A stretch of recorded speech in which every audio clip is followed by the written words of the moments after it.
You're good? Okay, Governor Stitt, today you had a lot of key points you were talking about. Kind of walk us through how did your key points kind of not only help Broken Arrow, but Oklahoma in general? What are you looking for? Yeah, I was just kind of reminding this crowd that, we have changed the culture in Oklahoma to a winning culture. We're winning. We have the economic development's going off. It's just going crazy right now. People are moving to Oklahoma. So I was just encouraging them because, Oklahoma was the #1 ranked city to live in the U.S. in Oklahoma. And I think they said number 12 in the U.S. by some reports. So it's just exciting what's happening. And this crowd here, they're just engaged in their community. I'm just encouraging them to stay engaged in politics, stay engaged, to hold your elected officials accountable. So all those are great messages, and I was just reminding them how far Oklahoma's come over the last 8 years. Absolutely. This is kind of a story from yesterday that we're still covering today. Unfortunately, the Paul's Valley shooting at the high school, and then this morning we found out at OSSAA a student brought a gun to school. They were arrested. No one was hurt. As a governor, with school safety a big top of mind for parents and all of Oklahomans, what do you have to say about that? Yeah, well, first off, I was so thankful that, nobody's been hurt in either one of these incidents. I went by the hospital last night and visited that principal, who's a true hero. He told me the story and got shot in the leg, actually, wrestling this person down. And it was, I think, a former student. We'll have more information about who that was. But that could have been a lot worse. So he is a true hero. I don't know what we're going to do to recognize him, but we're going to do something because I was just amazed. The OSSAA, they just briefed me on that earlier, but that's something as a governor that, definitely keeps you up at night, and we pray for the safety of our education system and our schools, and then practically speaking, I had Tim Tipton come in and train all of our resource officers, all of our law enforcement, how to respond if there is an active shooter situation. We have put $50 million into school safety. I've also required all law enforcement to do their paperwork or adopt a school in their community. So we're having just random patrols all over the state of Oklahoma, which is everything that we can possibly do. And then I think the resource officers, the school principals are doing everything they can to make sure we're secure as well. But those are things that obviously as an American and as a parent myself, it's probably the scariest thought that you can have. Governor, you spoke in your State of the State about reforming the OSSAA. That bill died, but the OSSAA says it will look at itself internally. Do you trust the OSSAA to reform itself? Well, I'm just hearing from parents. I'm trying to figure out what is a top 10 solution to let these young people chase their American dream as far as sports are concerned. And so when I see Florida, when I see Texas, when I see other states that I think are doing a better job than us, that I'm going to call that out and I'm going to challenge the OSSAA to get better. That is just a 501c3 that all the superintendents are opting in. So there may be another option that can pop up, fairness in sports for football or for track or for wrestling.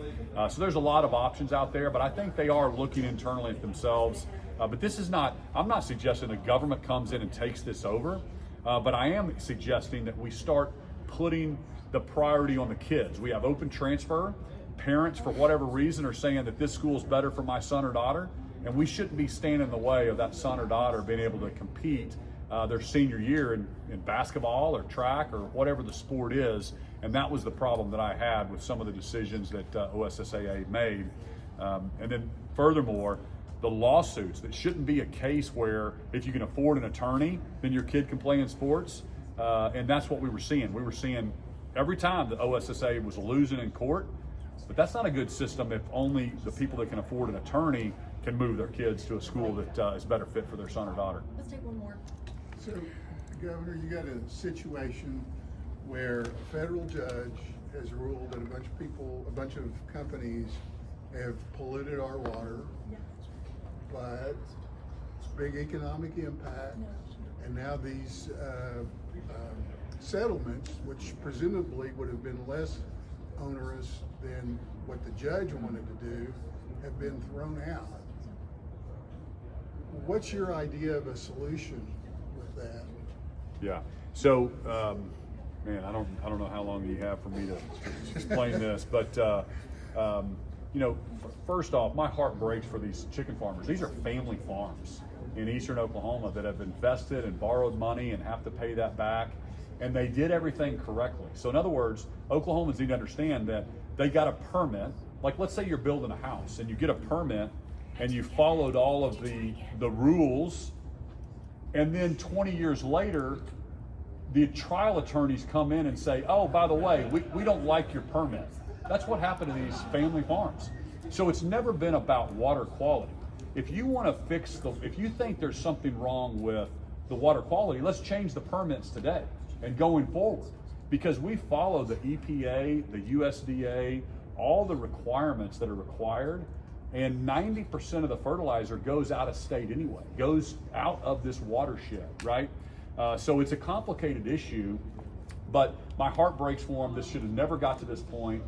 The Attorney General should have dismissed this a long time ago. It started 20 years ago, and Oklahoma and Arkansas have come together and actually self-regulated and changed some of the distribution in that watershed. And so it's self-corrected itself. But the judge said they're still violating the federal law, and the judgment is against Tyson and those companies. It's not against the individual farmers. I understand the farmers are caught in the middle. Yeah, but why would it be against?